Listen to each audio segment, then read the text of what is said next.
Ladies and gentlemen, the following segment of the podcast is presented exclusively by Hillsdale College, now in its 175th year. Hillsdale is a truly independent institution where learning is prized and intellectual enthusiasm is valued. Thank you for listening, and my sincere appreciation to Hillsdale for their sponsorship. He's here. He's here. Now, broadcasting from the underground command post, deep in the bowels of a hidden bunker, somewhere under the brick and steel of a nondescript building, we've once again made contact with our leader, Mark Levin. Hello, everybody. Mark Levin here. Our number, 877-381-3811, 877-381-3811. The left, the bureaucracy, the criminalization of politics. Two countries are facing coups right now. One is a constitutional republic, one is a parliamentary democracy. Two leaders are facing coups. The President of the United States and the Prime Minister of Israel.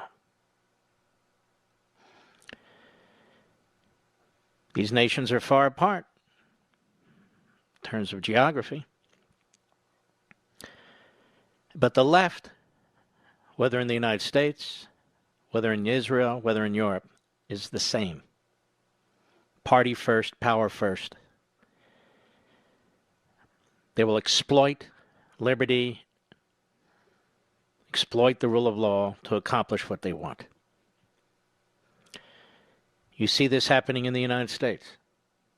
A president of the United States who's been subjected to FBI spies, false FISA warrants, media tyranny, criminal investigations, impeachment, and for what? And for what? They keep coming up with different theories and different arguments. They keep throwing labels around like abuse of power and so forth. And they bring in people on television, they call them legal analysts, who have no common sense, very little substance. You have so-called reporters and hosts like Chuck Todd, who's now the worst of them, with deep ties to the Democrat Party, family members too, Jake Tapper and the rest. Fine, we just keep playing along like it's okay as they destroy our country. Same thing going on in Israel. To give you a sense for this, I want to read you a piece by Caroline Glick, who's a columnist, brilliant young lady. I know her quite well.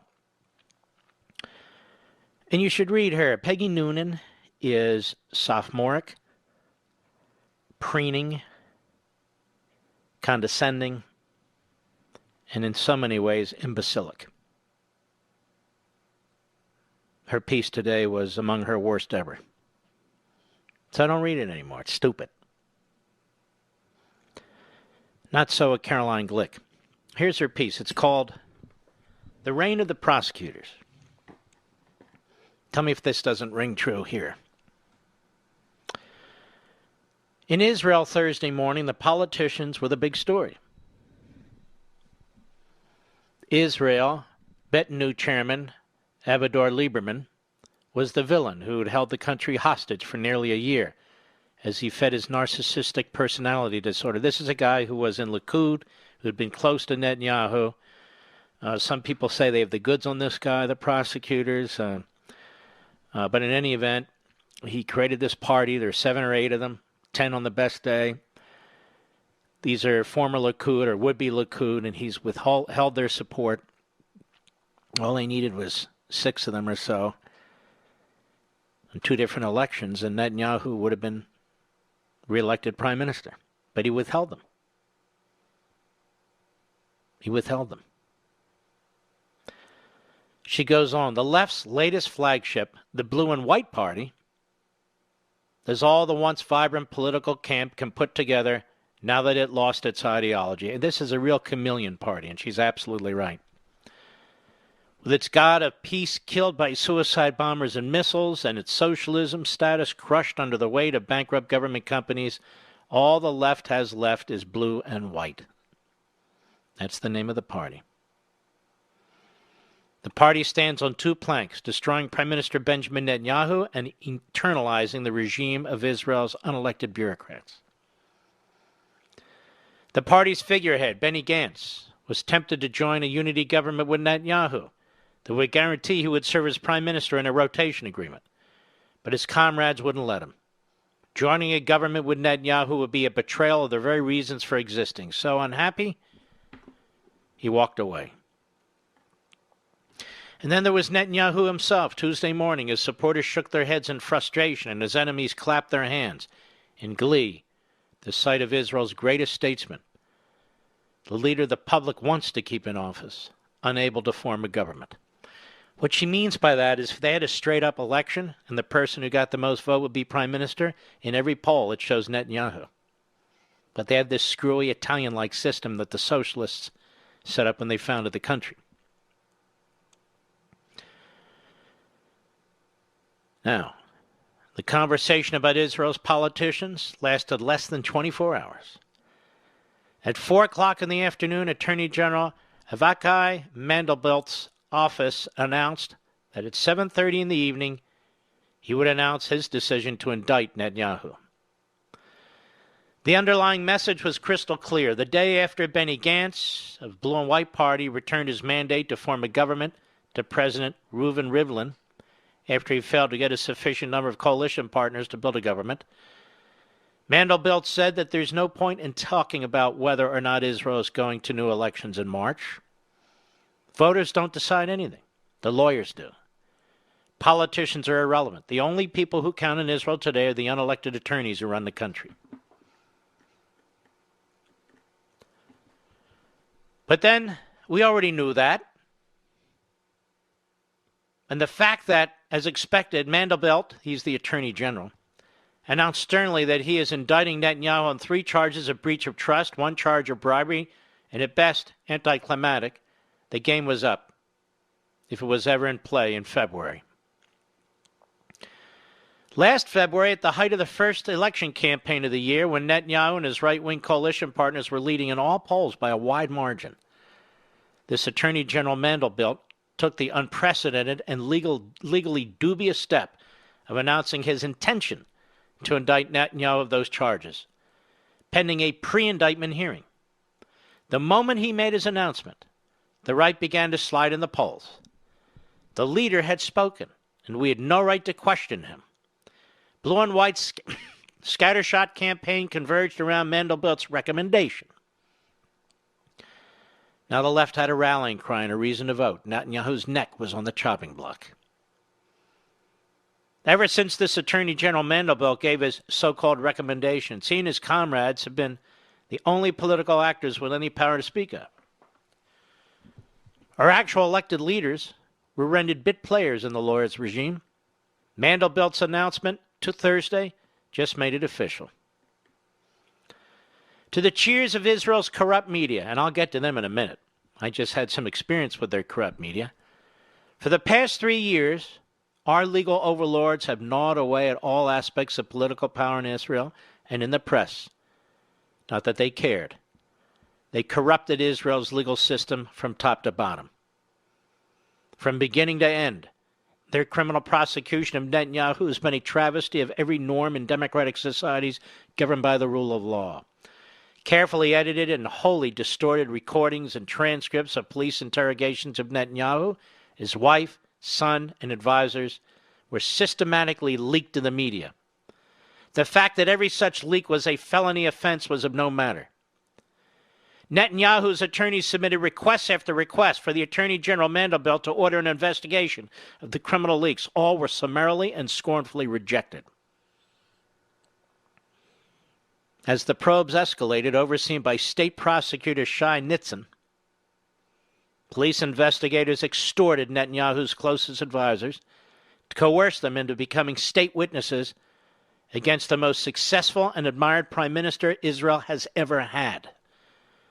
Investigators threatened Netanyahu's former spokesman, Nir Hevetz, that they would destroy his family and bankrupt him if he didn't turn on Netanyahu. They finally succeeded in breaking him after incarcerating him in a flea-infested jail cell for 15 nights, denying him sleep and medical treatment, and bringing a young woman in he knew into an interrogation room next to him and then threatening to destroy his family. In the earlier stages of the probes, then Police Inspector General Ronnie Ishak spun wild, unsubstantiated, and frankly insane conspiracy theories about Netanyahu, including the claim that he hired private investigators to tail police investigators. Ishak then went out of his way to prevent the government from appointing a successor for him as he approached the end of his term of service. Still today, more than a year later, Israel has no police inspector general. Then, of course, there's the Attorney General Mandelblit himself. It's Mandelblit. Mandelblit, who claims not to have known about the abuse of witnesses, but then refused to investigate the allegations. And Mandelblit, who promised after publishing his recommendations for indictment at the height of the election campaign that he would approach Netanyahu's pre-trial hearing with an open mind. That promise was exposed as a lie when the chief prosecutor, Liat Ben-Ari, left the hearing 2 days early to take her family on a safari in South Africa. Wouldn't want a little thing like the Prime Minister's legal fate to ruin her chance to see the elephants. The same Mandelblit refused to investigate Ben-Ari when recordings emerged last month showing that she submitted a false deposition to a court in relation to a lawsuit submitted against her by a former subordinate attorney. And, of course, there is the substance of the charges themselves.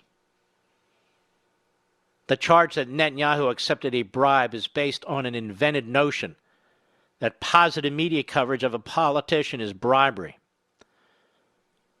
The notion that press coverage can be considered bribery exists nowhere in the democratic world. No prosecutor in the world has ever indicted or investigated a politician or media organization of having committed bribery involving the provision of positive news coverage. Senior American jurists appeared before Mandelblit in Netanyahu's self-evidently unserious pre-indictment hearing to warn him that pursuing bribery charges against politicians for receiving positive coverage is a recipe for destroying freedom of the press and democracy itself.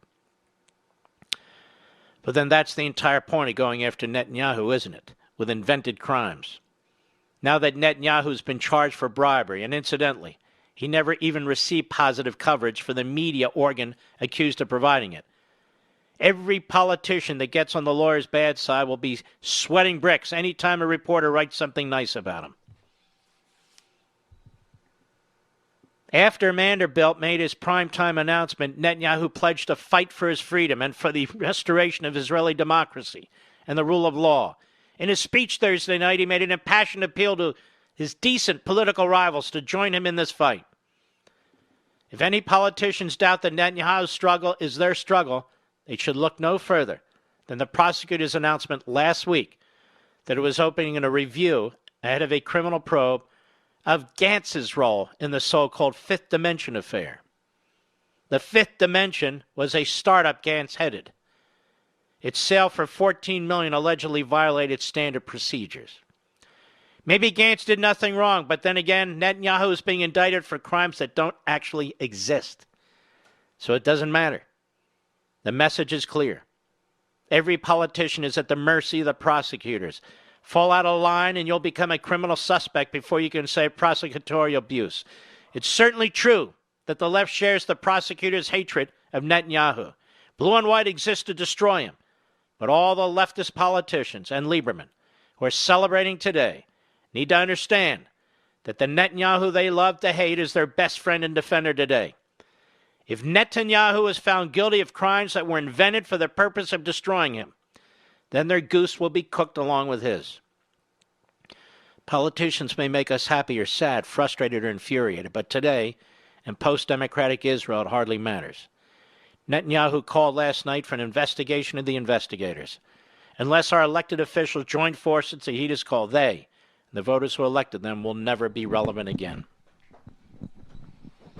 And here in the United States, The President of the United States, Donald Trump, has never, ever been treated like any president in American history. There have been investigations, criminal investigations, but not like this, based on a fantasy, based on opposition research. There have been impeachment hearings, but none like this, ever. The Democrat Party and the media have destroyed forever this important constitutional provision, the impeachment clause. They've turned it into a mockery. Hearsay evidence. President doesn't have counsel present. The minority party can't call witnesses without approval from the majority. They can't provide evidence without approval from the majority. The individual, the main accuser, his name cannot be revealed. He cannot be confronted, and the American people are supposed to never know his name. A secret for all time. They're destroying their country from within in Israel, and we are destroying our country from within in America. Who are they and who are we? The left. The left in government, the left in law enforcement, the left in intelligence services, the left in the media, and the left in the Democrat Party. Whether they speak Hebrew or speak English or Spanish or French or whatever they speak, the left is the left, and they are totalitarian. I'll be right back. Mark Levin.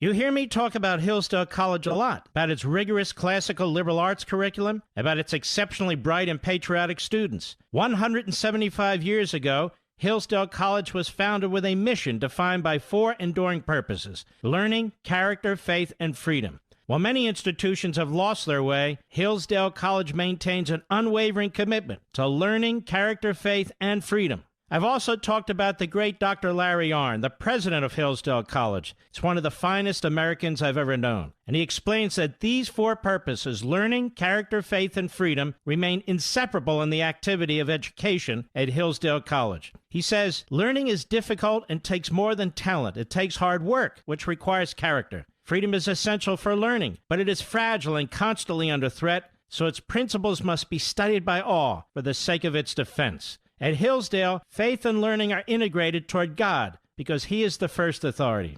Folks, if you've ever wondered why I love Hillsdale College, now you know. Visit hillsdale.edu. That's hillsdale.edu for more information. Hillsdale College, pursuing truth and defending liberty since 1844. Remember, that's hillsdale.edu, hillsdale.edu.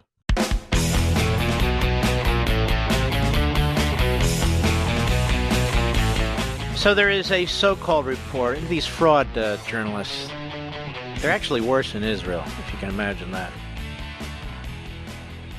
It is a one ideology media there. They really don't believe in a free press in any respect, and I think that's one of the reasons they're going after Netanyahu. And they know the press will be behind them. The press is even prodding them. Guy's name is Barack, I guess like Barack Obama. Barack Ravid, not Rabid, Ravid, R-A-V-I-D. Senior diplomatic correspondent for Channel 13 News. It's a big channel in Israel. They don't have a lot of TV stations there. They do run Fox. Obviously, 7 hours ahead are they. But that said, Barack Ravid, he's been watching very carefully my posts on Netanyahu and Israel and the Koosters. And I want to show you how this works.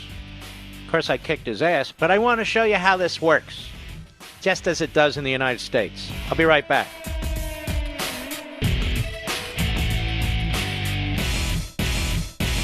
Liberty and learning. In a healthy democracy, these two things are mutually supportive. In America today, however, that bond is broken. To help repair the breach, Hillsdale College has launched the Van Andel Graduate School of Government in the nation's capital. And unlike other graduate programs, Hillsdale teaches politics as a human activity oriented toward justice. A series of choices, guided in the best case by right principles, but made in ever-changing circumstances that require prudence to achieve the best attainable results. Hillsdale's curriculum combines the careful reading of primary sources and serious historical inquiry. Students learn how to apply the principles of free government and advance the cause of constitutionalism in the context of ever-changing circumstances. Hillsdale's new Van Andel School of Government is a program unlike any other in Washington, D.C. Hillsdale College, pursuing truth and defending liberty since 1844. Learn more at levinforhillsdale.com. That's Levin for Hillsdale.com.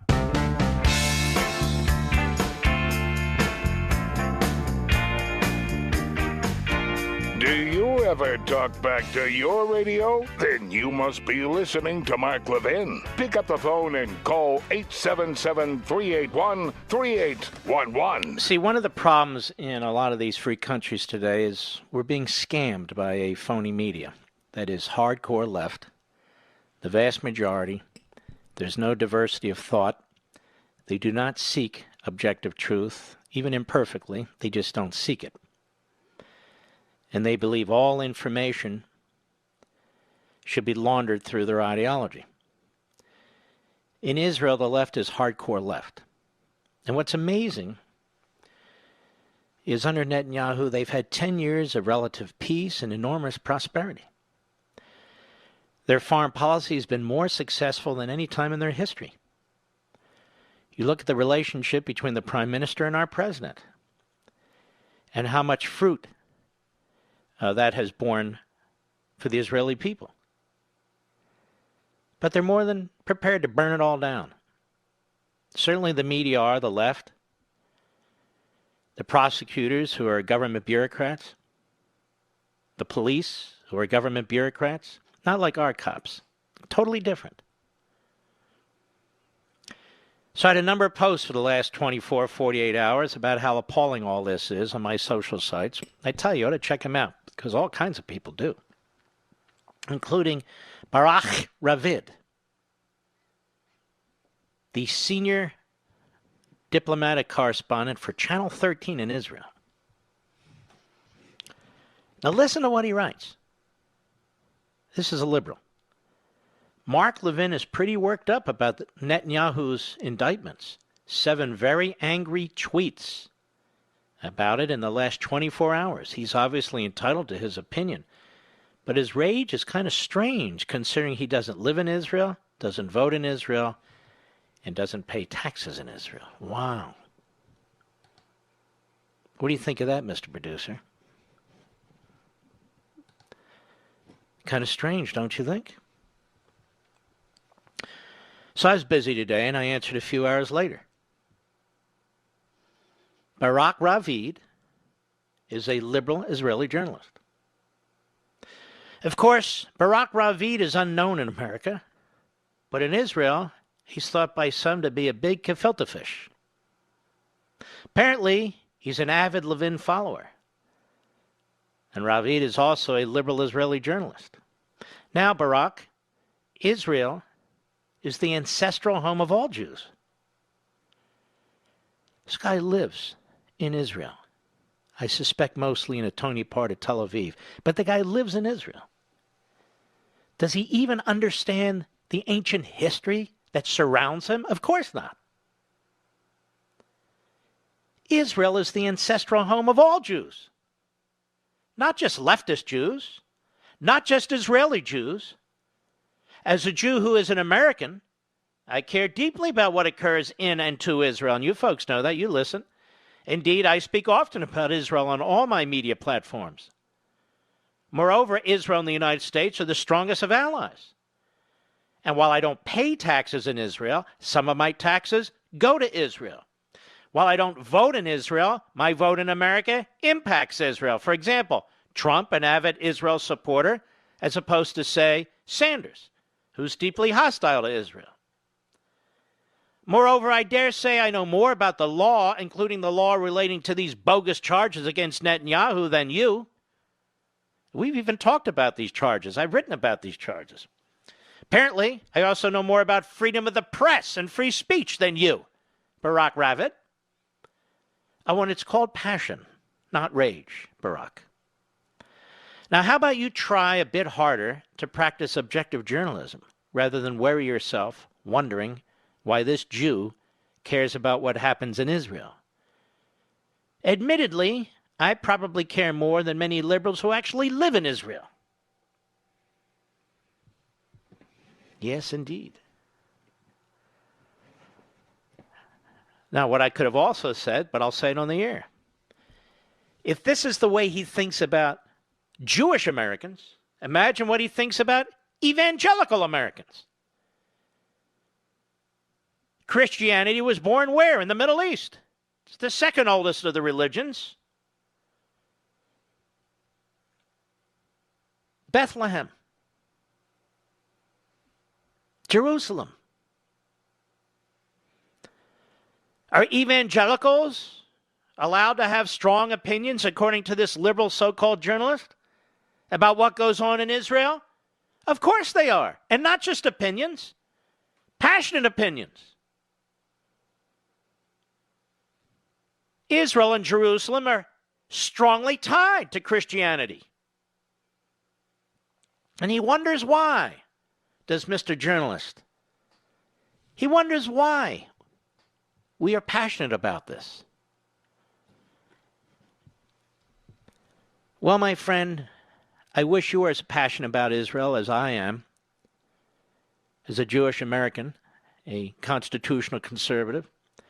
I wish you were as passionate about Israel as the evangelical community and so many evangelical Christians that I know, from Pastor Hagee and so many others. And it's your mindset. It's your mindset, Barack, that can destroy your little country from within. Your myopic, ideological mindset. And it'll be because of people like you, media frauds, who rather than serving as a check on government power and informing your people about what your police are up to, about what your prosecutors are up to, about how freedom of the press is endangered, you cheer them on.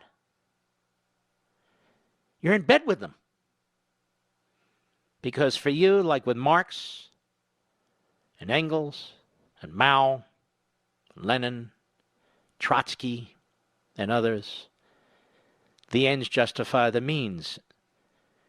And for this so-called journalist and his ilk, for the leftists in Israel, the ends, well, the ends are the elimination of Benjamin Netanyahu.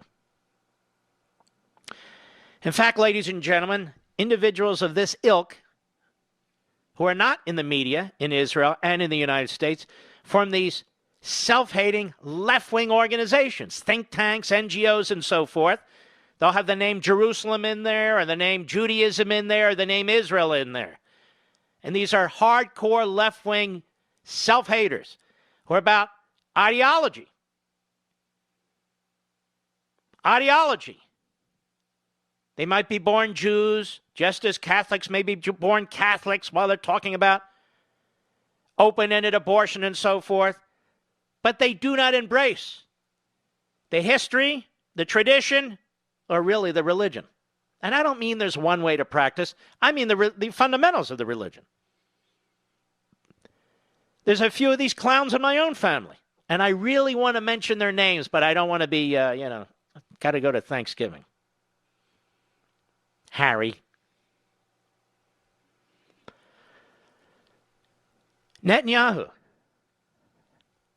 essentially is being charged, putting aside some of the more ridiculous charges, but the fundamental ones, for seeking positive news media in exchange for supporting certain news media. Now, that never happens in America, does it? Is there a free or quasi-free country on the face of the earth where anybody's been charged with bribery because of that? Bribery. Bribery. And the idiots in the Israeli media, including the idiots at the Jerusalem Post, Netanyahu must resign, don't understand that he stands between what the police state bureaucrats and prosecutors in Israel are doing and liberty. Their liberty. Just as the fools in our country don't get it. Just as the fools in our own country don't get it. Then they take polls. After they beat down the prime minister or beat down the president of the United States day in and day out, these frauds, these millennial frauds who pretend that they're news people. They're not news people. They're barely people at all. They're machines with propaganda. Oh, look at this poll. 50-some% of the people want Netanyahu to resign. And how many of those 53% know what's going on? Look, when you look at these openly aggressive, tyrannical societies, other than those that pretend to be free and aren't, what do? They control the press. Whether it's the internet, whether it's newspapers, radio, television, they control the press. In Israel, it's not the government, but it's the progressive hard left ideologues that control communications. It's the same thing in the United States. The same thing in the United States. And they are utterly intolerant of just 1%, 2%, 3% of competitors who may not agree with them. They want to destroy them. In our country, every day, the primetime lineup at Fox, which brings in the funds to fund the rest of the lineup, let's be honest, is under vicious attack by newsrooms, so-called, all over the country. Sometimes even their own newsroom. Talk radio, it's always a cycle, comes under attack. Why? Because the left demands uniformity and conformity of thought. Donald Trump, his election, they take personally. It interferes with their power grab. Benjamin Netanyahu's been in office over 9 years. He's in their way. They've had enough. They've had enough of peace and prosperity. They've had enough of one of the greatest statesmen in the modern era. They want Gantz. Who's Gantz? Nobody knows. Gantz. What's he stand for? I don't know. Whether there's Gantz. Oh, Lieberman. He's an old Lieberman. These are pygmies. Dump that. Dump it. These are political dwarfs. They're not statesmen. The people who are rooting for the demise of Netanyahu are in Tehran. They're in Lebanon. They're in Syria. They're in Turkey. And they're in anti-Semitic halls and bars throughout Europe.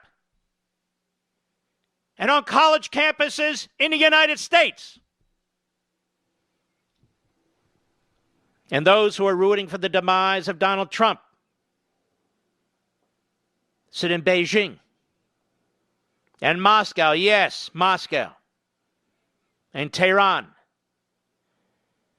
along with the DNC, NBC, ABC, and CBS. And yet, they would have you believe that Donald Trump loves these dictators. And yet it's the dictators and the mass murderers who love the American media. Especially you Putt Scarborough. I'll be right back. Mark Levin.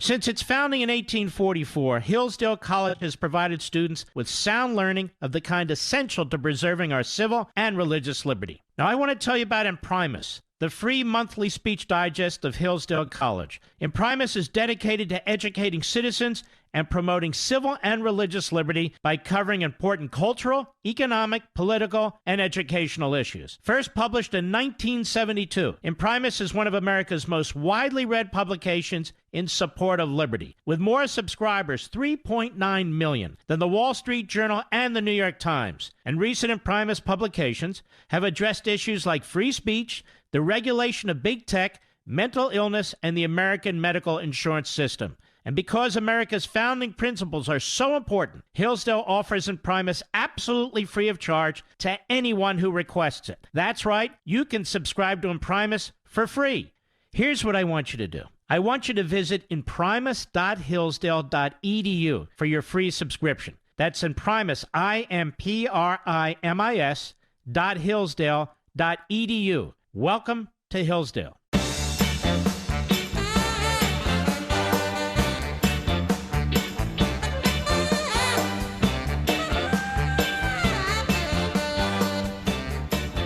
I mentioned Peggy Noonan very briefly. I don't really mention her at all.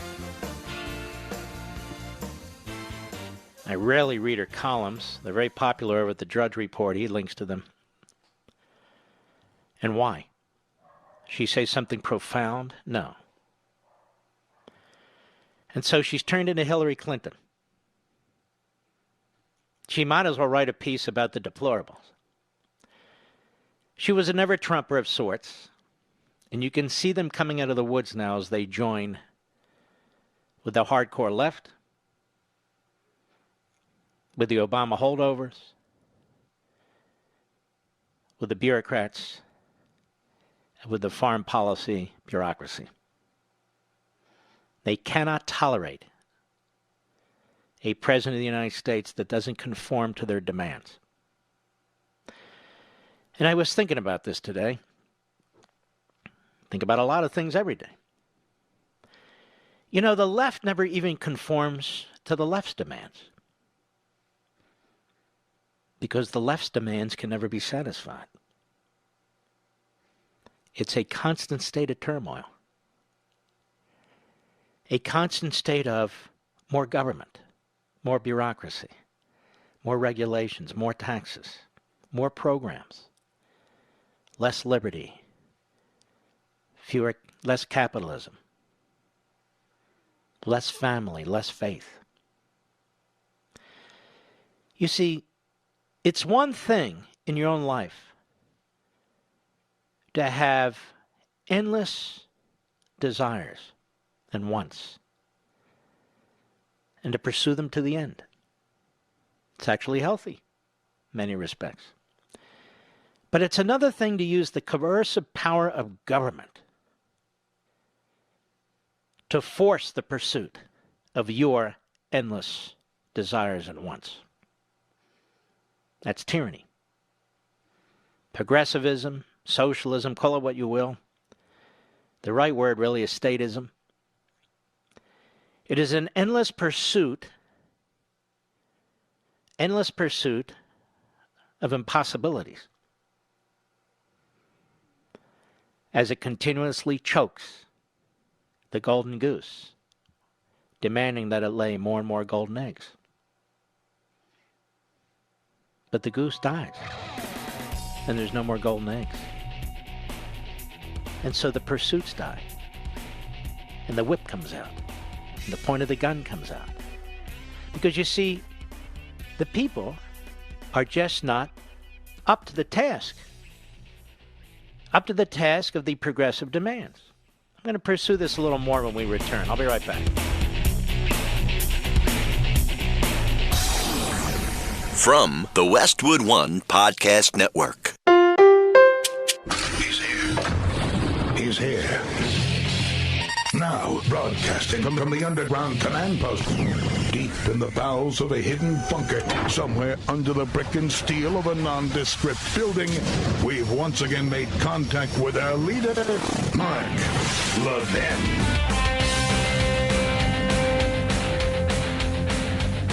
Hello, everybody. Mark Levin here. Our number, 877-381-3811, 877-381-3811. Mr. Producer, before we move on to audio, I want to find that piece on Mediaite involving me. I'm such a nice guy. Why are they so obsessed with me? Mediaite, Media Matters, Hollywood Reporter. What are the other reprobates? I can't remember them all. They're just very upset. I mean, they treat Judge Napolitano like he's Joseph Story. You know, just the most remarkable of remarkables. But little old Mark is just a right-wing radio host. By the way, you are going to love... Hello! You're going to love Sunday night's Life, Liberty, and Levin. Remember the new time, 8 p.m. Eastern, 5 p.m. Pacific, and all times in between and around. I really want you to watch this show. Mark, you always say that. Actually, I don't always say that, but I really want you to watch this show. Will you promise me? I mean, on it, the ratings are irrelevant, ladies and gentlemen. I have a 3-year deal with Fox now. Oh, I didn't tell everybody that we extended today. Well, it's true. I really want you to check this out, okay? It'll make you feel a hell of a lot better. This I can assure you. Over at Mediaite, which is a left-wingite website, it's really quite appalling. But we can go over there for fun and to treat them as the foil that they actually are. They consider themselves a news site. And in modern days, it really is. Left-wing kooks and mobsters and goons all over the place. But we're going to have a little bit more fun with this site, as we do from time to time. There's a guy named Tommy Christopher. Tommy's one of a phalanx of low IQ, poorly informed, knee-jerk leftists hired over at the Dan Abrams news site. And so I was on Hannity, I guess it was last night. The days are all coming together for me. And Sean insists that I come on the show every Thursday. That's fine. If I have something to say, if I don't have something to say, I won't. But look, he gives me time, and I really appreciate it because there's a lot going on in this country. We need to fight for our liberty, and that's what we're doing. And so Tommy Christopher. And by the way, these aggregating sites, they don't provide you with anything that's actually new or substantive. They just go around and pick off and cherry pick what other people have done and then link to it. And then they have sort of provocative headlines in which they give you spin. And that's what Mediaite, ultra left-wing spin. You're starting to see a lot of that on our buddy Drudd's site. He is my buddy. And other places. So they're not really even news aggregators anymore. They're kind of ideologues in many respects. By what they post, their headlines, and what they omit. Peggy Noonan, Judge Napolitano, they're very, very popular over at Matt's site. But the hate and the vile, you really have to go to Mediaite for that. Because they wet themselves over Trump. They're so furious. So I just want to show you how stupid these people are. And boy, are they stupid. Here's the headline.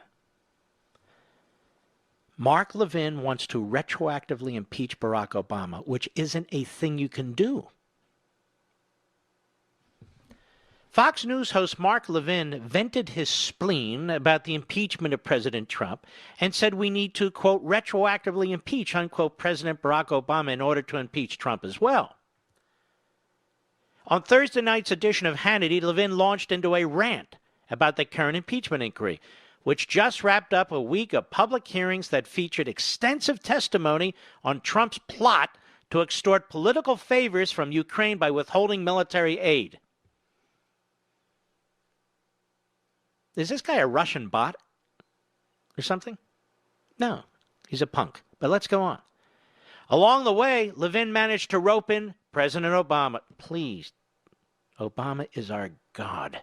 Don't rope him in.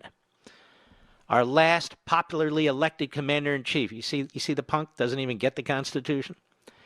And said if you want to impeach, you need to retroactively impeach Obama. Unfortunately for Levin, the United States Constitution provides no mechanism for impeaching a president retroactively.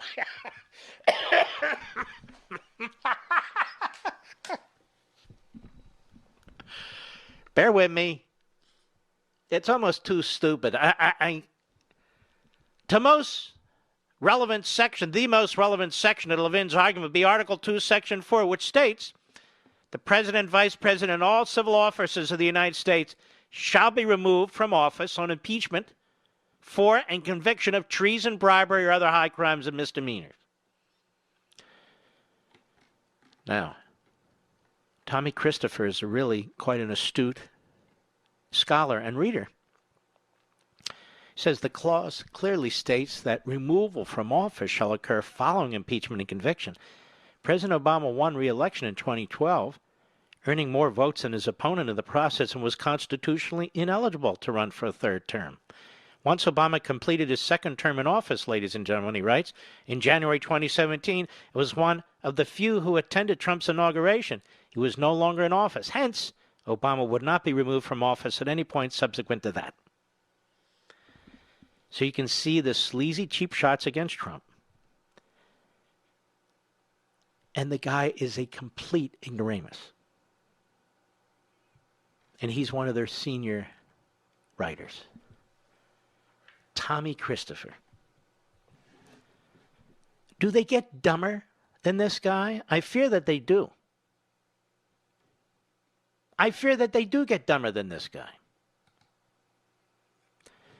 And so I suggested that Tommy Christopher may want to write under a false name, a fictitious name, Mr. Producer, so he stops embarrassing and humiliating his family with his low IQ stupidity. But he's just one of many. Old Tommy Christopher. Now, since Tommy and my new Israeli friend, Barak, are so interested in what Mark has to say, let's play you a little bit of it, since it was another stellar appearance on Hannity last night. Ratings were massive. It's my understanding that Sean has won another month on cable as the highest rated show, both 12 plus and 2554. Is that even public yet? I don't know. I think it is, but what do I know? Cut one, Mr. Producer, go. I'm still getting through the Mueller report here, actually. That we spent years and years on, the Mueller report and $40 million and congressional hearings and Mueller, and they connected the dots and they found all kinds of... I'm still on page 397 of the Mueller report, and then they throw Ukraine at us. It's hard to keep up, Sean. Anyway, after we were attacked at Pearl Harbor, Admiral Yamamoto of Japan, he said, I fear all we have done is to awaken a sleeping giant and fill him with a terrible resolve. You know, Adam Schiff, you are in some ways Admiral Yamamoto. You just awakened a sleeping giant. You threw everything you had at the president, at the Republicans, at 63 million voters who voted for this president, and this is the best you have? This is the best you have? You have nothing. And you controlled everything. You controlled the witnesses. You controlled the information. You interrupted the Republicans. You had control over the hearing room, control over the rules and the timing and the press events, and you'll have control over the charging document. You're the Democrat Party's Yamamoto. And even now, with all the control that you've had, and all the positive press, and all the clownish legal analysts and the rest, and the propaganda that they're pushing and they're celebrating, the polls for Donald Trump are going up. Now, once the Senate has control over this, there's no more Adam Schiff control. There's no more Nancy Pelosi control. There's no more of the mobster types that we saw in the Democrat Party, preening and beating their chests. And the American people, they revere their Constitution. They cherish their franchise. And they demand fairness from their representatives. And let me tell you something, Democrats. You screwed up big time. This was the weakest conga line of hand-picked witnesses I've ever seen in any hearing at any time. There's no smoking gun. Overwhelmingly hearsay. Basically, what did we have here? A small cabal of State Department and NSC bureaucrats who didn't like Trump or his policies. Yet every single one of them, when pressed by the Republicans, had to admit no bribery, no extortion, no quid pro quo, no impeachable offense. And the media thought, wow, with headlines that are incomprehensible. Not a single witness could or did accuse the president of criminality. Only a single witness had directly spoken with or met with the president about any of these issues. And he said, no, the president didn't do anything. He didn't do anything. We look at Ukraine. We're getting these lectures from the witnesses and the Democrats. Ukraine needed the aid. They needed offensive military aid. We need it for geopolitical reasons. Their witness today, Fiona Hill, she was just, I can't believe the president did this. Look what he's doing. He's empowering the Russians. And she wrote a few years earlier a long op-ed saying, don't give the Ukrainians the military aid they're asking for. Cut to go. As a matter of fact, the Democrats and their great leader, Barack Obama, he refused to give Ukraine the offensive military weapons they were looking for. So despite all these bureaucrats testifying, they couldn't get the weapons that Ukraine wanted under Obama. There were no hearings. There were no headlines. It was Trump who got the Ukrainians the weapons that they needed. It was Trump who stopped the Russians. It was Trump who put the most severe sanctions in modern history on the Russians. It was Obama who appeased the Russians. It was Obama under whose presidency the Russians invaded Ukraine and annexed Crimea. If you want to impeach, then we need to retroactively impeach Obama. Stop there. Now this is what confused Mediaite. They're all sitting around their mother's dinner table in their boxer shorts and tank tops, with their frosted flakes spilling out of their mouth. 3 days old growth on their face, to the extent that they can grow it. Throwing paper airplanes at each other. Shooting paper clips at each other. Hey, did you hear what Mark said? You can retroactively impeach. Let's check the Constitution. You must be wrong about that. You idiots. You can't retroactively impeach a president. He's not president anymore. It's a point. It's underscoring the fact that Obama did worse. And so we better drag him back and impeach him. I can't believe he said that. He's supposed to be a constitutional scholar. So we're dealing with truly stupid, relatively young ideologues on most of these sites. Go ahead. Senate. Let's hope the Republicans, for once in their life, grow a spine. I want to remind the Republicans, including the half dozen or so, who went out, we cannot reveal the whistleblower.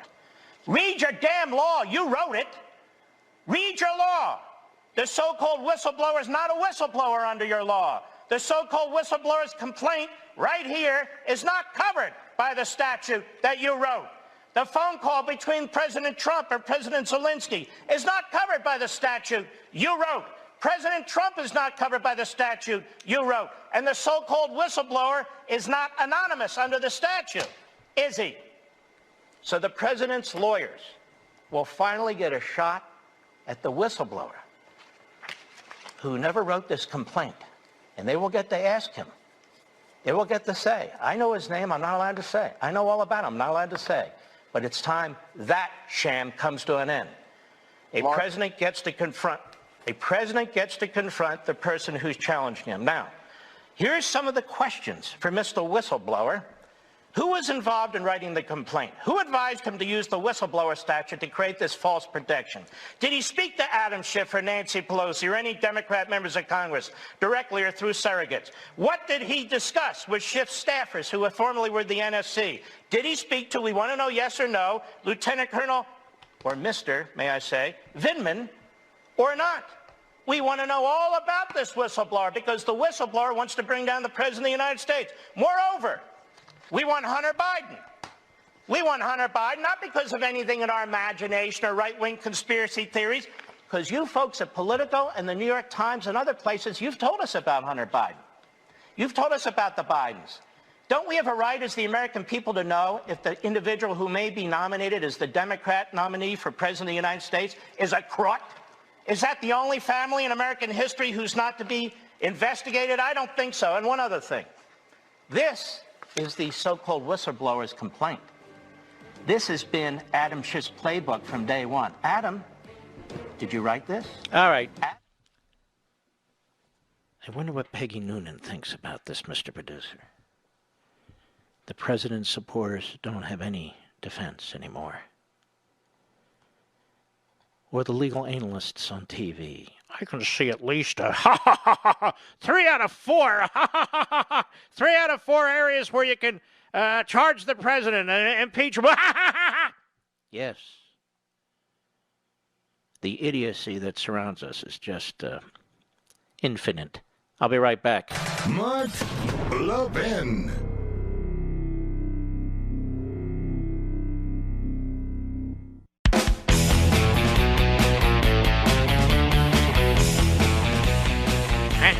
Chuck Todd! Chuck Todd has become the Joe Scarborough of NBC, is he not, Mr. Producer? Meet the depressed, ladies and gentlemen. Unless you want to be depressed and suffer from some kind of a psycho trip, I would recommend you not watch Chuck Todd and his haircut this Sunday. Do anything but. Here he is on MSLSD yesterday. Cut 4, go. I'm having a quick flashback to the O.J. trial, frankly, where the facts were damning, but it didn't matter. And yet he was innocent, but everybody knew he was guilty. Are we about to head into a situation like that where he's going to get acquitted and yet everybody's going to know he's guilty? What a rambling idiot. The OJ, the flashback. What? The flashback? I don't know, when I watch Chuck Todd, which is as little as often, I have flashbacks, too, of these horrific nightmares when I was a little kid. Or these movies you used to see, that was kind of sick with it's raining outside, Mr. Producer, and there's some guy on the corner with a raincoat. That's what Chuck Todd reminds me of. Talking fast, spinning, saying things he thinks you want to hear. Next thing you know, he opens the raincoat. No, I'm not talking about that. He's trying to sell you a razor, or a Hershey bar or whatever. I'll be right back.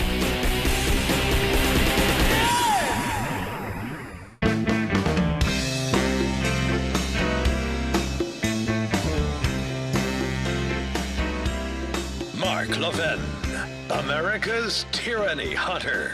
Call in now, 877-381-3811.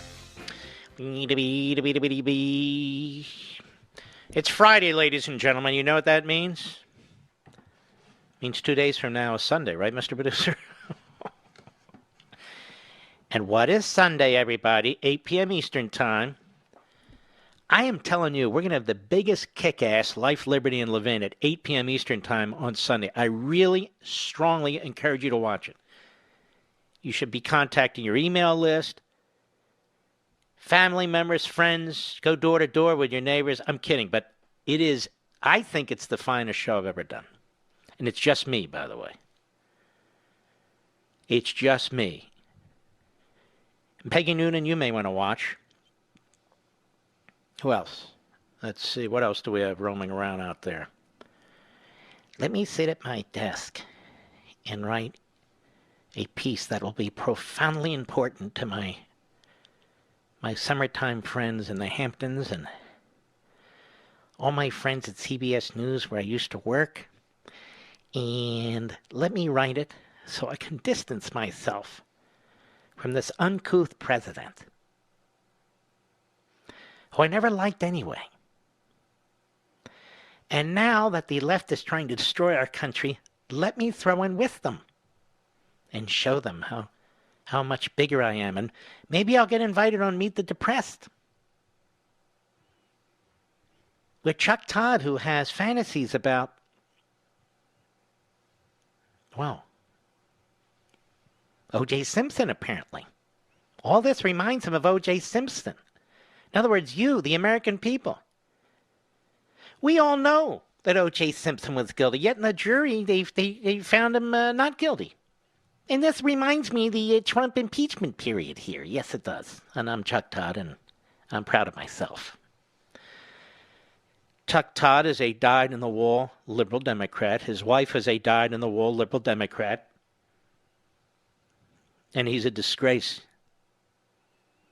He can't fit in one of Tim Russert's shoes. His whole damn body.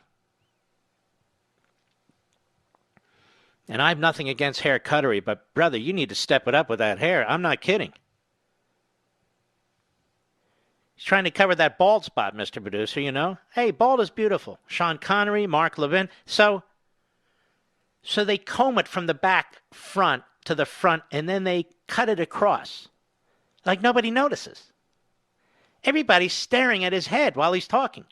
Hey, dummy, we know you're going bald. Why are you doing this?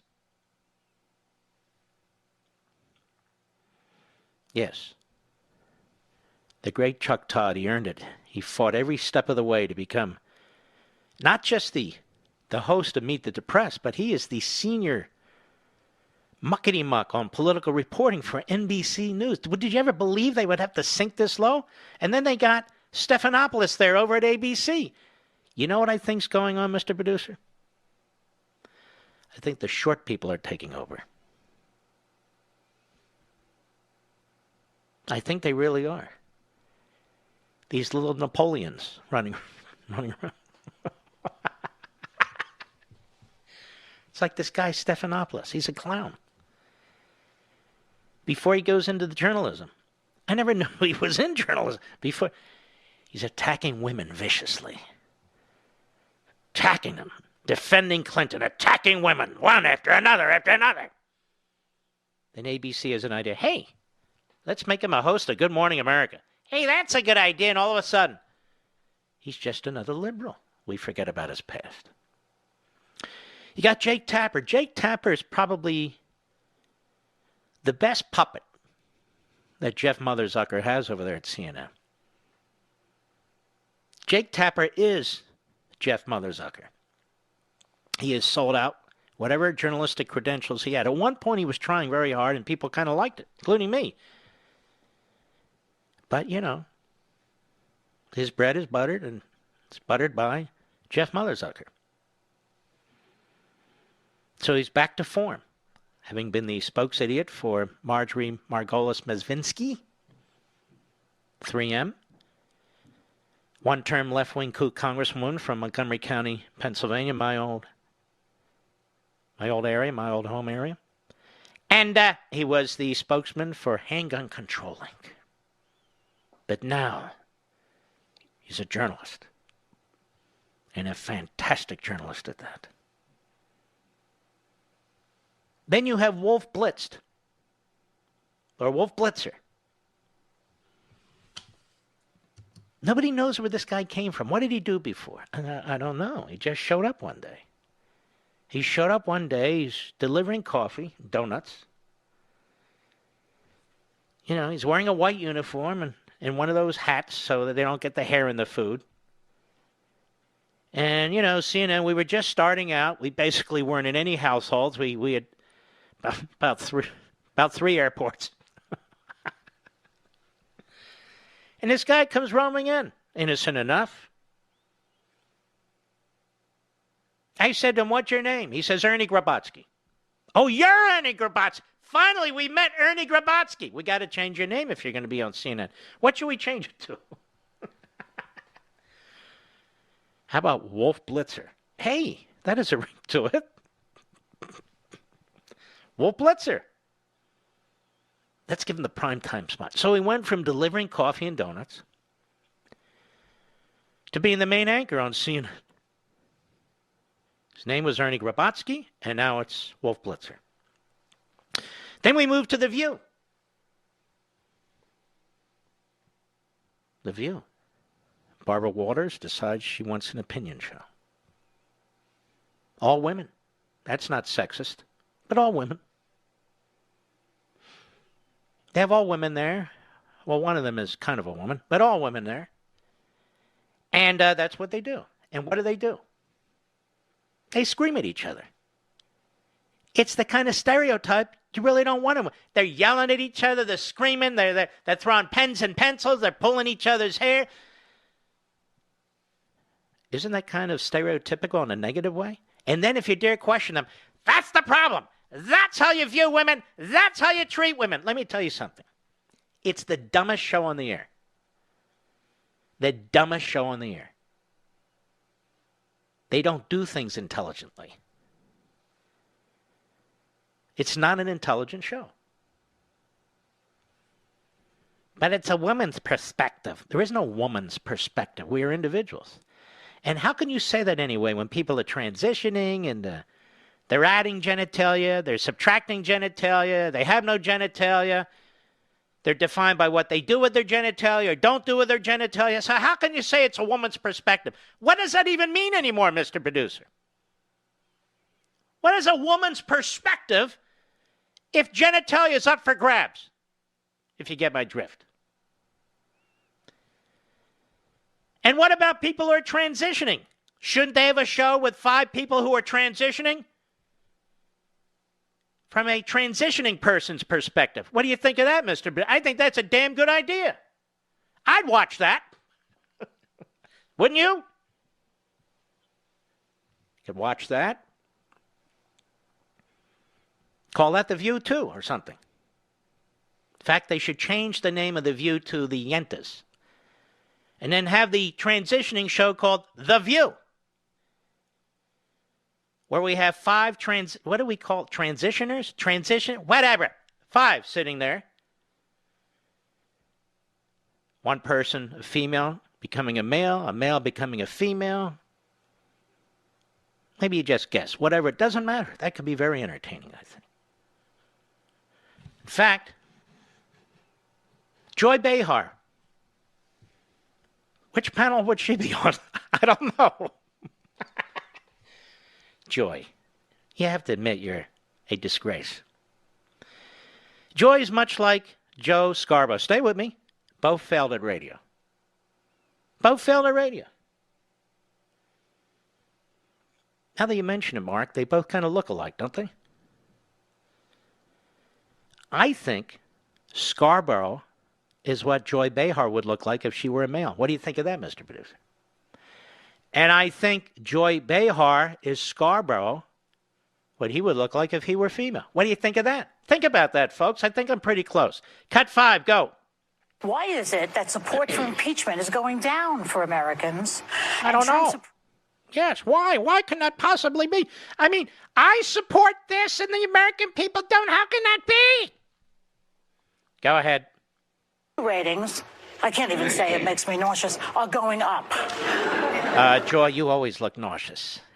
And you always make the rest of us feel nauseous. May I say that? With all due respect. I say that with respect. Go ahead.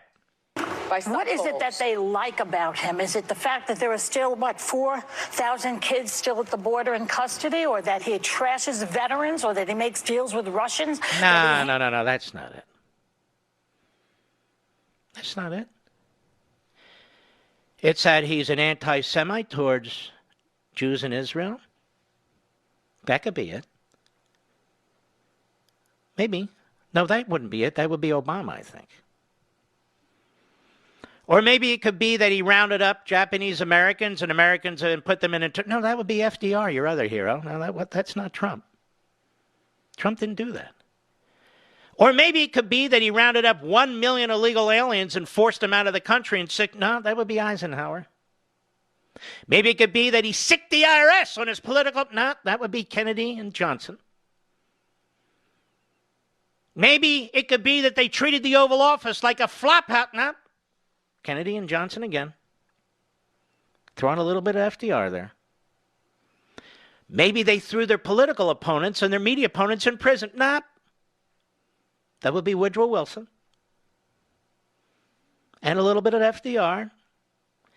You understand what I'm saying there, Joy? Joy Behar? You understand what I'm saying?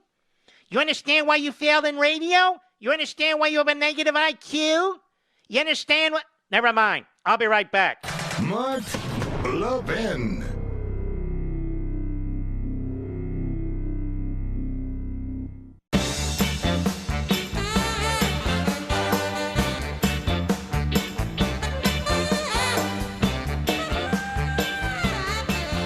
You know, choosing a mortgage lender is one of the first steps that you'll take toward becoming a homeowner. So it's very important that you choose the right organization. There's so many lenders out there that you may have trouble finding the right fit. Well, I've got you covered. I found the place.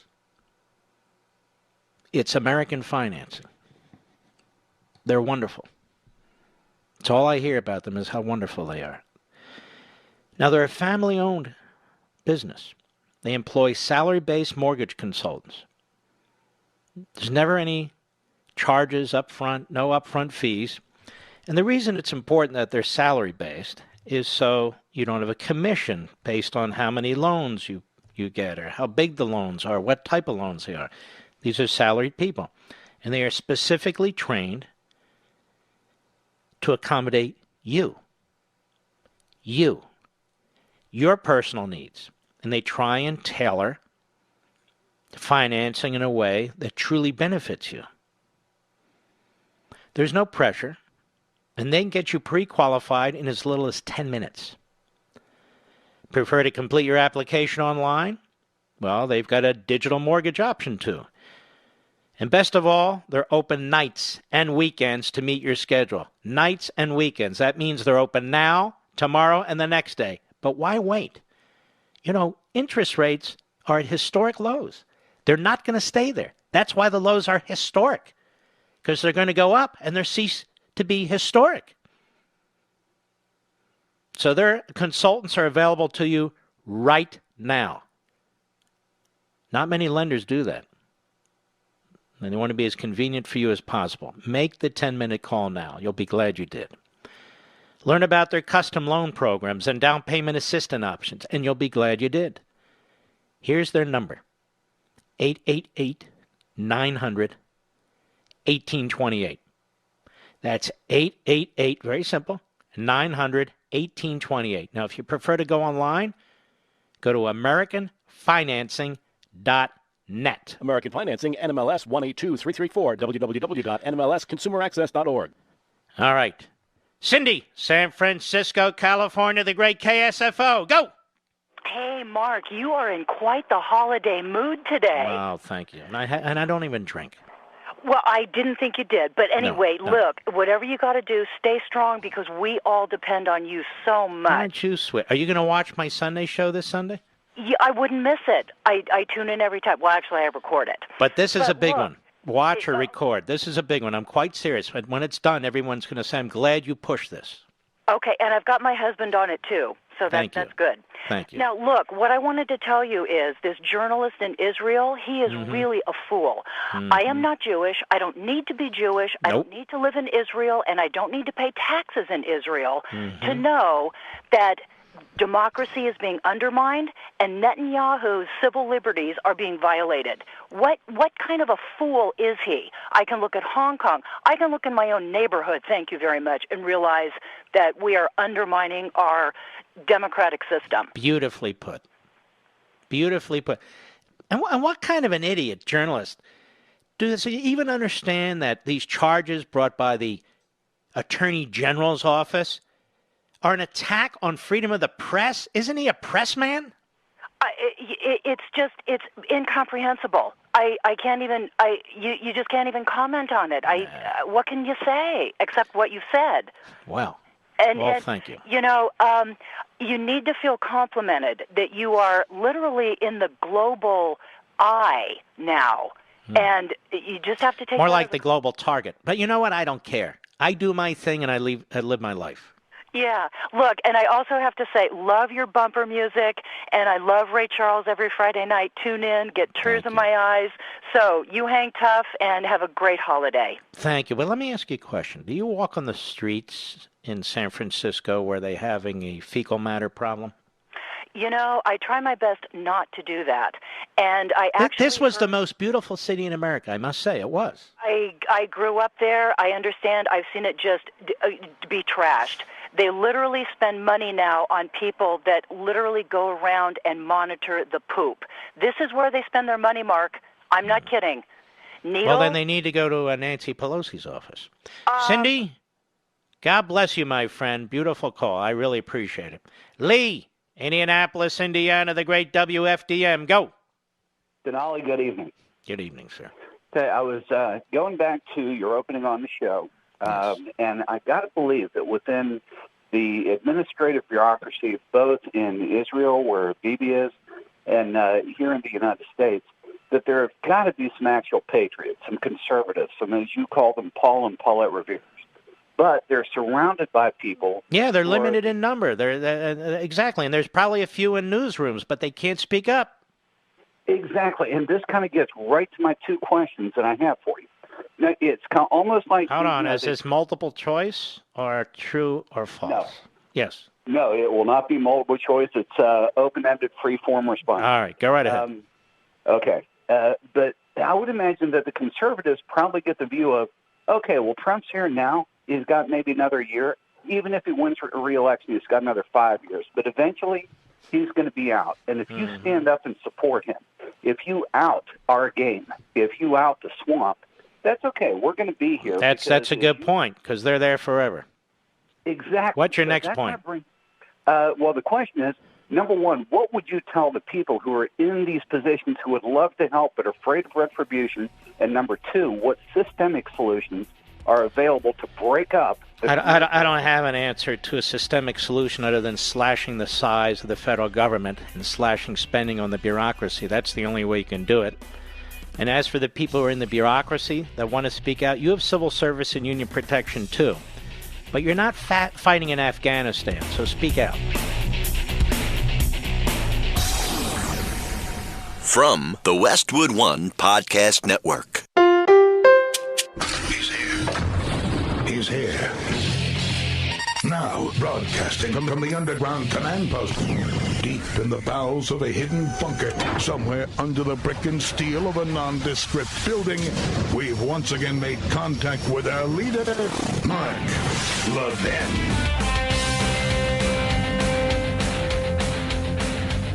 Hello, America.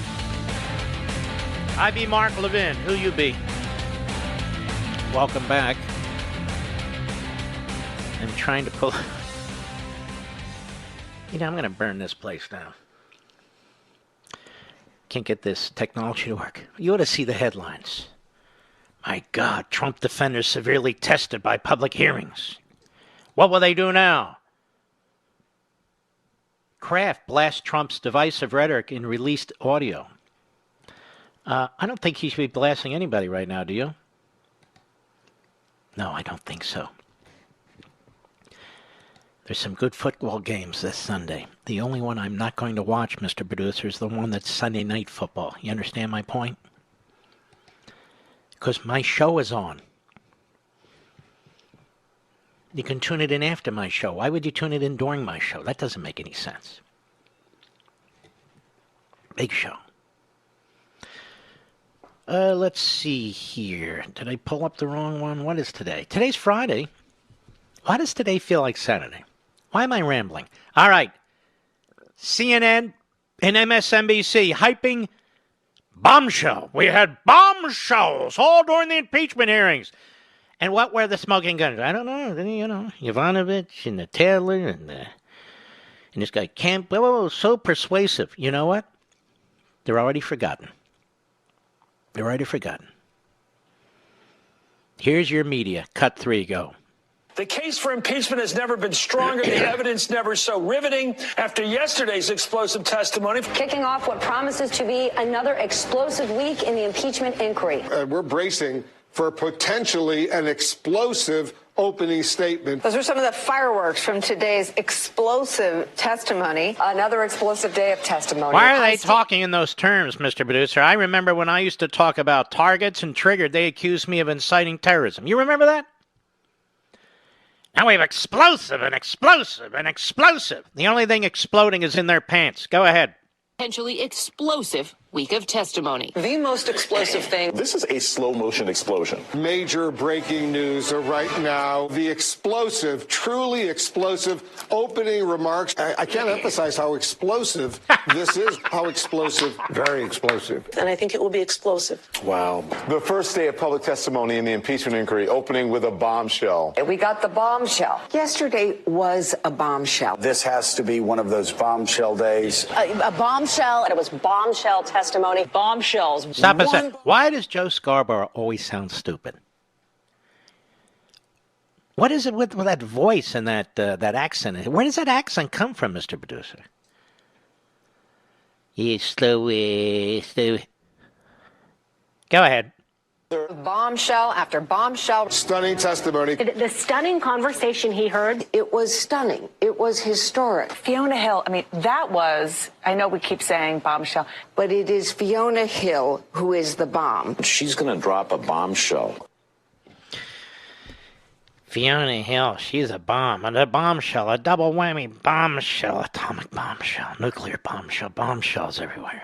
We need bomb shelters for the bombshells and the shells and the bombshells. The media today, stupid as can possibly be. All left-wing kooks. Want to hear something interesting? Here's Trump at the White House today. Cut 6, go. Should the whistleblower be fired, Mr. President? All right, let's stop there. Hey, should the whistleblower be fired, Mr. President? Number one, if the whistleblower is a civil servant, it's not so easy to fire the whistleblower even if the president wants to fire the whistleblower. But what kind of a dumbass question is it? You have a question to ask. Did it even enter your minds, ladies and gentlemen, that should be the questions that's asked? And notice even the media. They call Eric, what's his name again? Charamella. They call Eric Charamella the whistleblower. By the way, I deal with this on Sunday's show. You're going to love it. Eric Charamella, the whistleblower. And so everybody has to talk in terms now that they agree with, you know. You can't use certain pronouns. You can't sue. You can't question certain. Hunter Biden. Don't question Hunter Biden. What? Nah. Don't question Michelle Obama. Don't question Barack Obama. Don't question Joe Biden. Don't question the whistleblower. And then the media. You know, these are extraordinary hearings. Wait, the Republicans couldn't call any of their witnesses. Oh, they're extraordinary hearings. Well, they really couldn't be crossing. The hearings are absolute bombshells. And this is your free press. Back to the president. Go ahead. Should the whistleblower be fired, Mr. President? What whistleblower? I don't think there is. I consider it to be a fake whistleblower. And let me tell you what he means by that. The federal whistleblower statute does not cover this person. I don't know how many times I have to say it. All the crap, slip and fall, ambulance chasing, legal analysts out there who lie about the whistleblower statute. The Democrats lie. The media lie. Some Republicans, like Grassley, I don't think he should be revealed under the whistleblower statute. The whistleblower statute doesn't apply to him, you idiots. You got legal staff, you got researchers says it doesn't apply. Well, we want it to apply. And as a matter of fact, this has been one of my points. Somebody told this Eric Chamarella. If it's not you, Eric, call us, we'll clear you. Eric, and by the way, where are lawyers anymore? They were all over the place trashing me for trashing them. They're nowhere to found anymore, are they, Mr. Producer?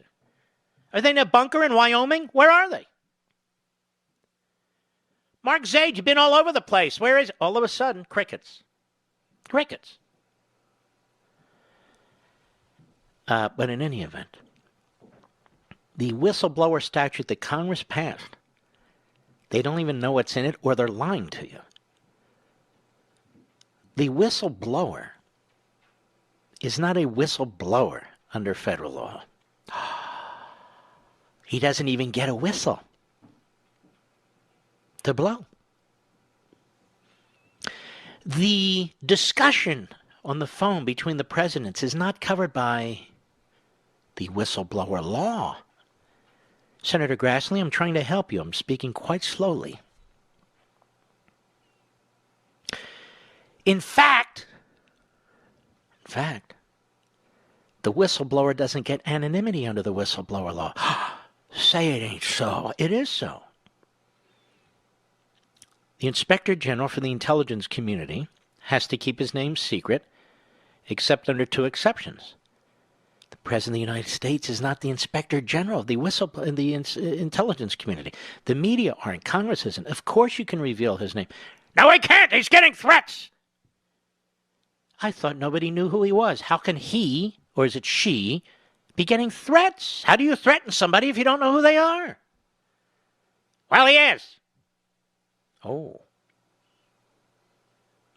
Cut 7, please. Go.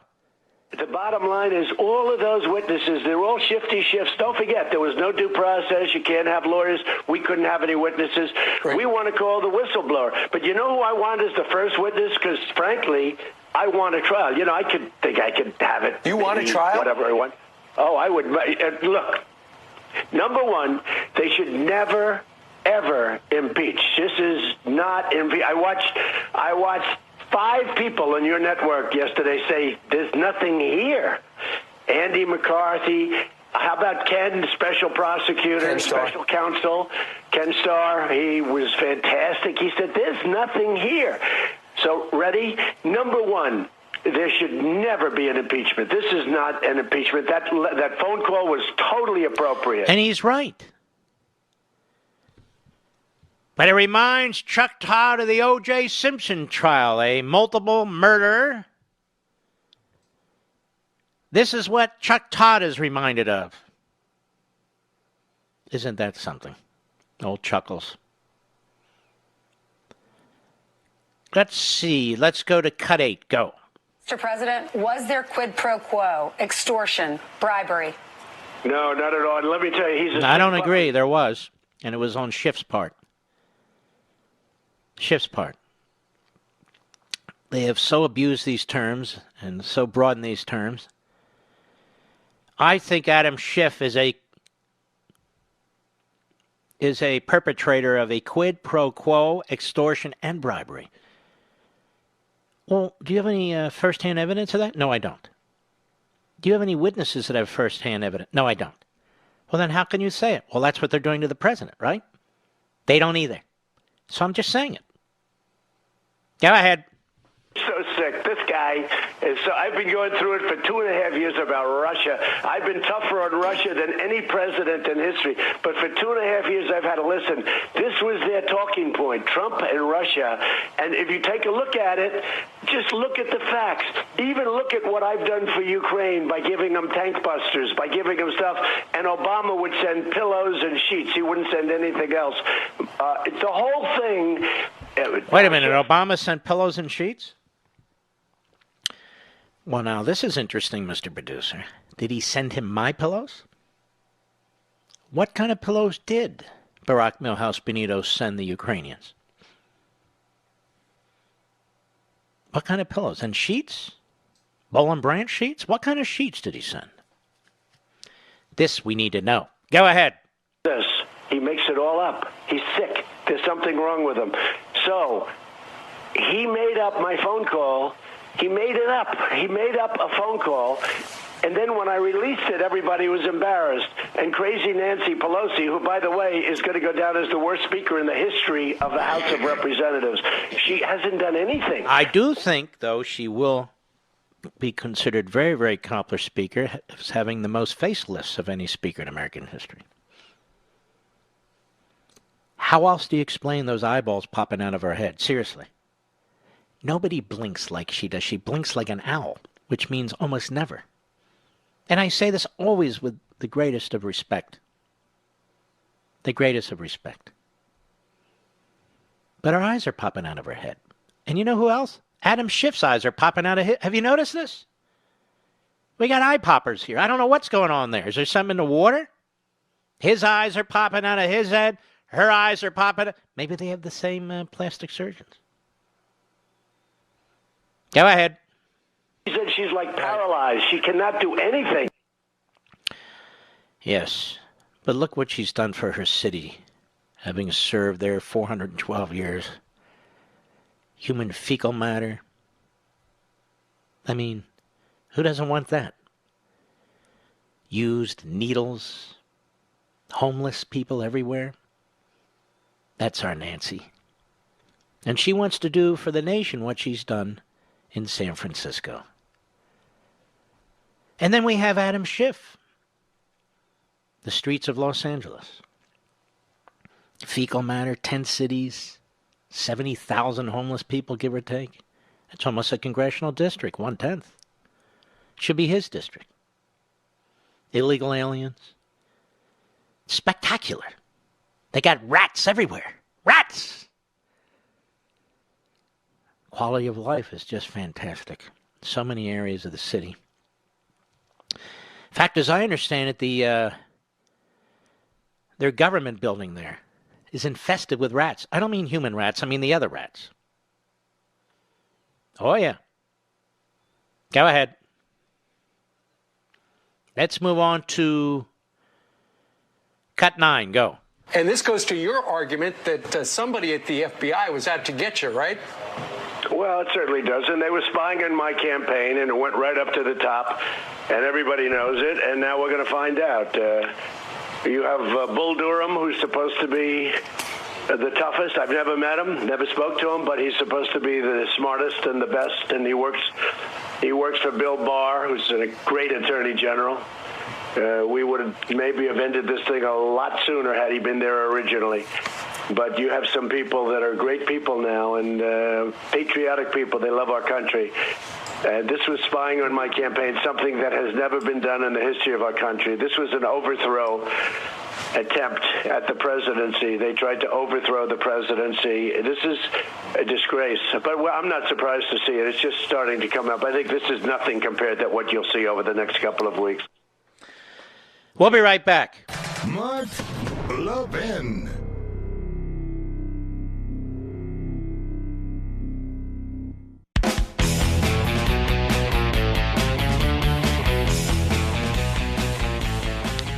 You know, folks, Thanksgiving is only a week away. I love Thanksgiving, don't you?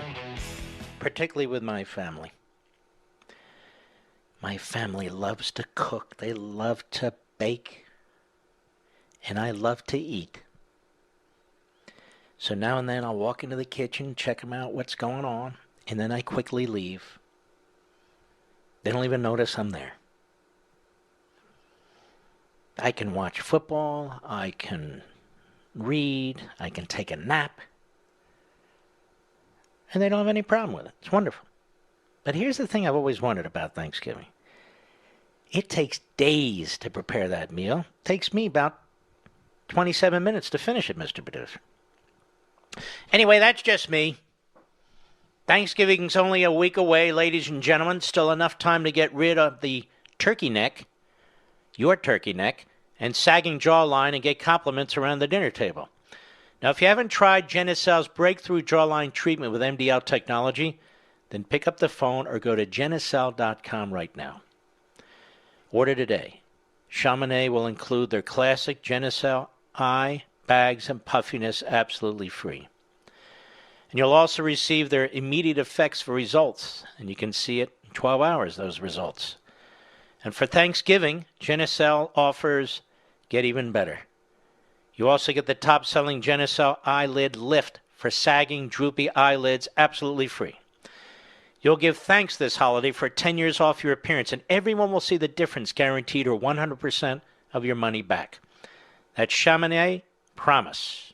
That's what it is. 800-SKIN-604, 800-SKIN-604, or go to Genucel.com. That's Genucel.com. I called my publisher today, Simon & Schuster. Actually, yesterday. Actually, I emailed them, but that's okay. The manner, time, and form of communication doesn't matter. Anyway, it was yesterday. I said, please make sure we have enough on freedom of the press in the retail bookstores and Amazon. They said, we're set. You know, for Black Friday, the Friday after Thursday. They said, we're all set. Now, we can't guarantee you won't be sold out, but we're all set. So, if you're shopping that day or any day this week or next week, but particularly that Friday at Barnes & Noble or Books A Million or any of these bookstores, there should be an unfreedom of the press there. But just in case, Amazon is well stocked too. It's 41% off. So it's slightly over $16. That's when you're going to buy your Christmas gifts, your Hanukkah gifts. I bet the people in your life, if they're Levinites, if they're constitutionalists, if they're capitalists, they will love a copy of Unfreedom of the Press. Wrapped under the tree, wrapped on one of the nights, wrapped for Hanukkah, or even in a stocking. Unfreedom of the Press. It's more important now than ever. I'll be right back.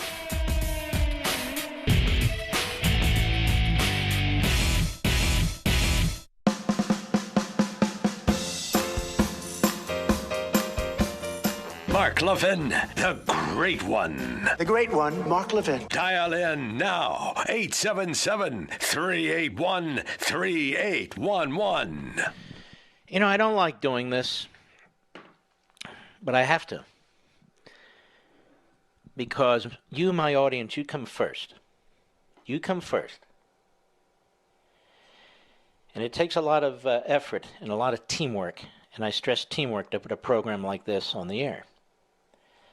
I've got the greatest team. I've got Rich, the best executive producer engineer. I've got Richie V, the best call screener, and really a budding broadcast star. He's just terrific.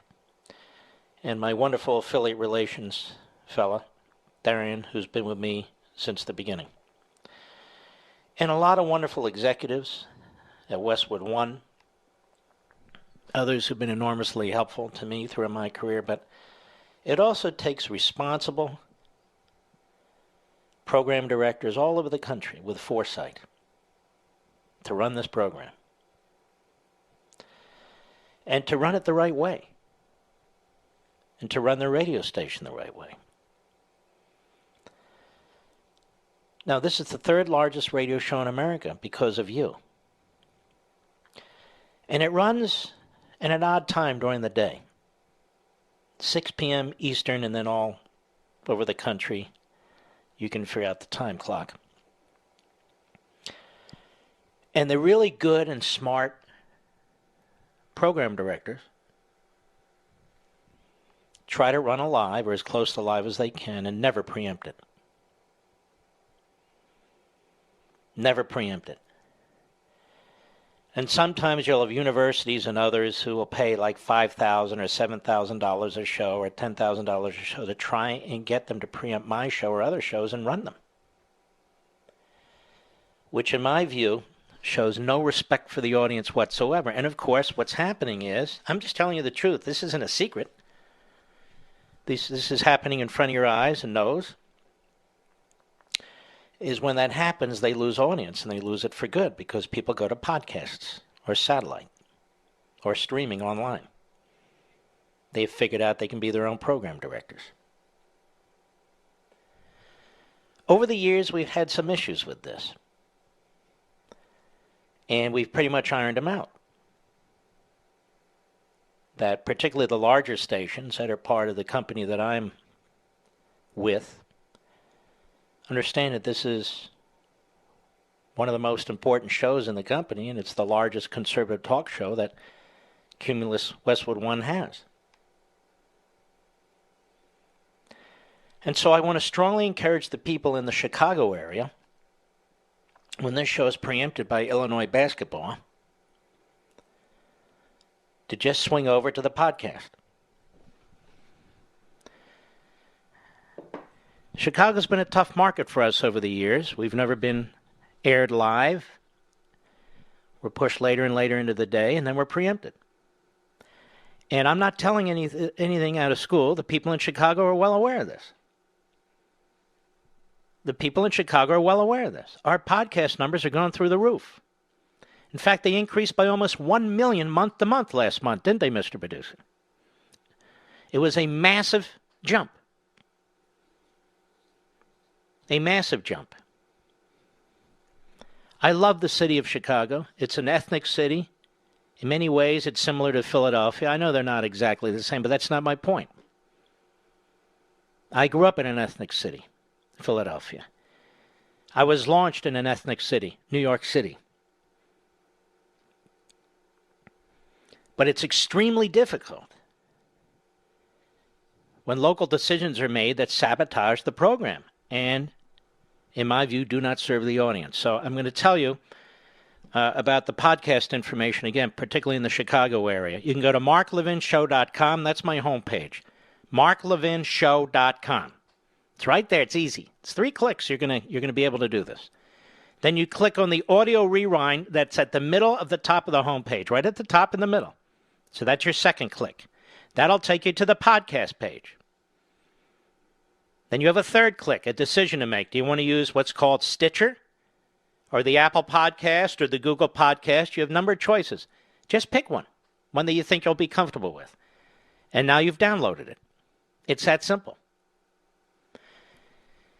And if you listen to the podcast, you can listen to it on your iPhone or your Android. Podcasts are growing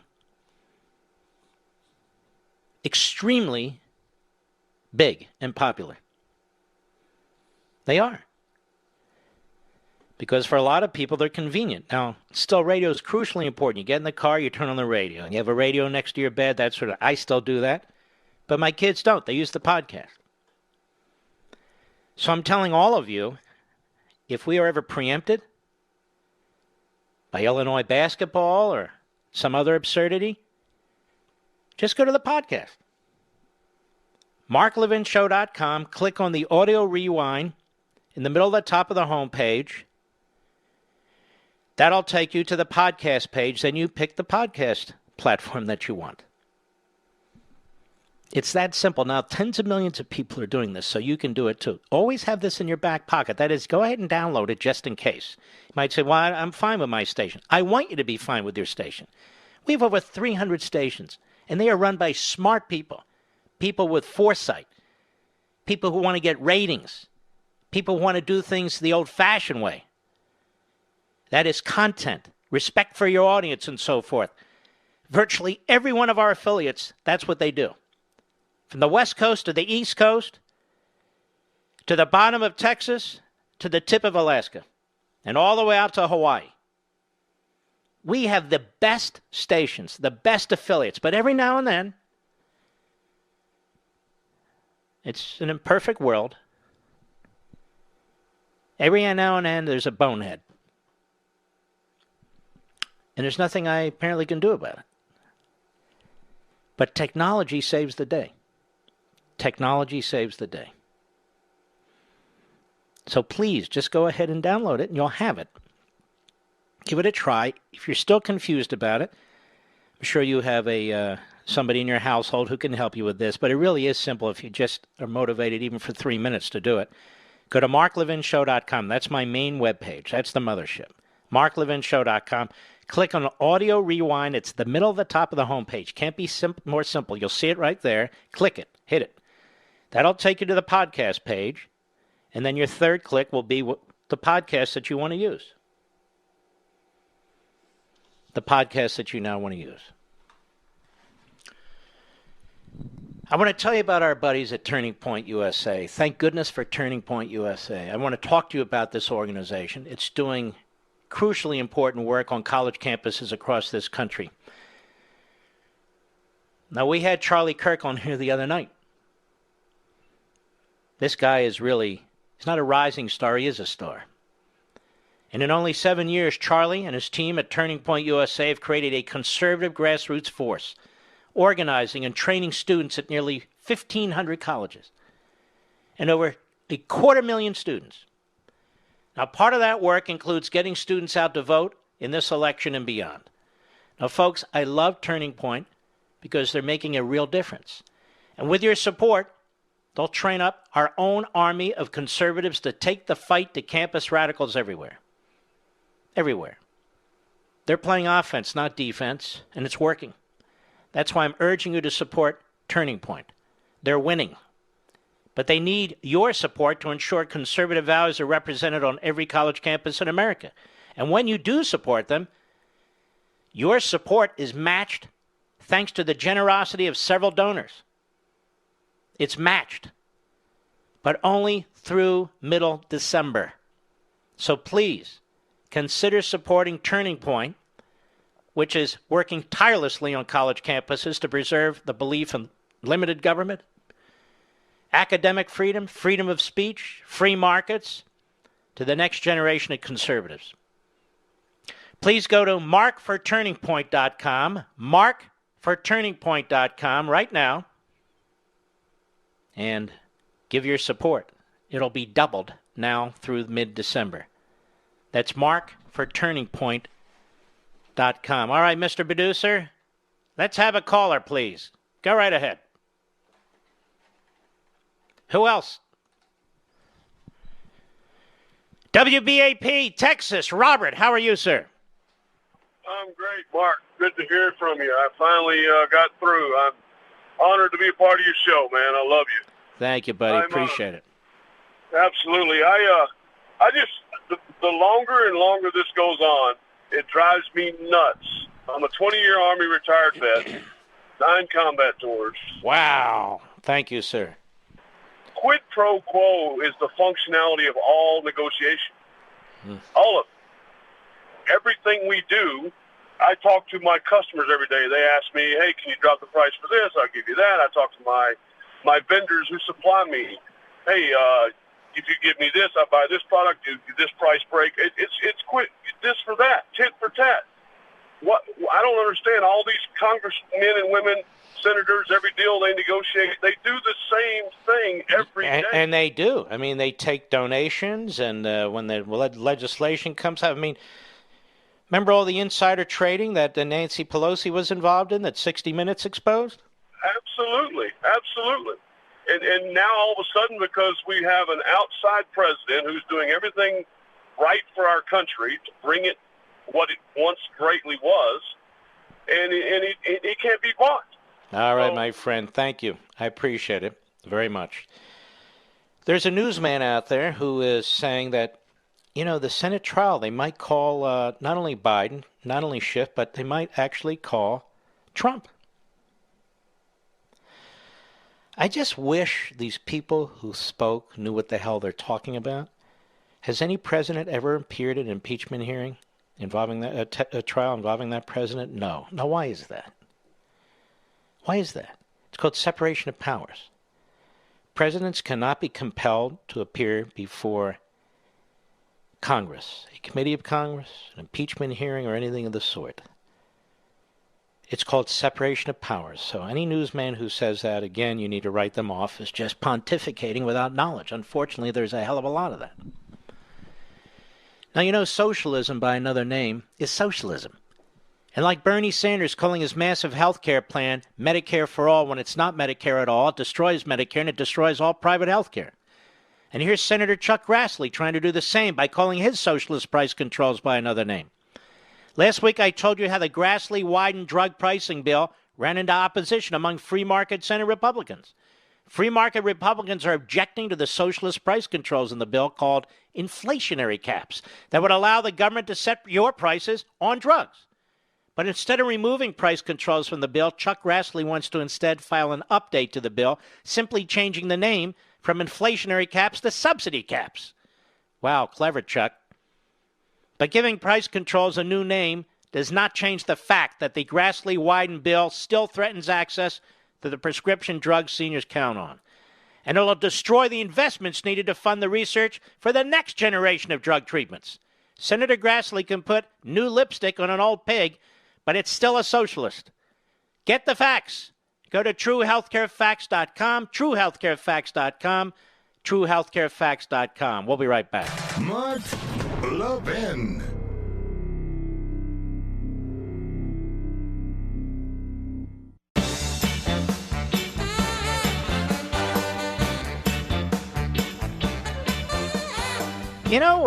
I told you the other night, maybe it was a month ago actually, that Greg Gutfeld, I have to say the guy's fantastic.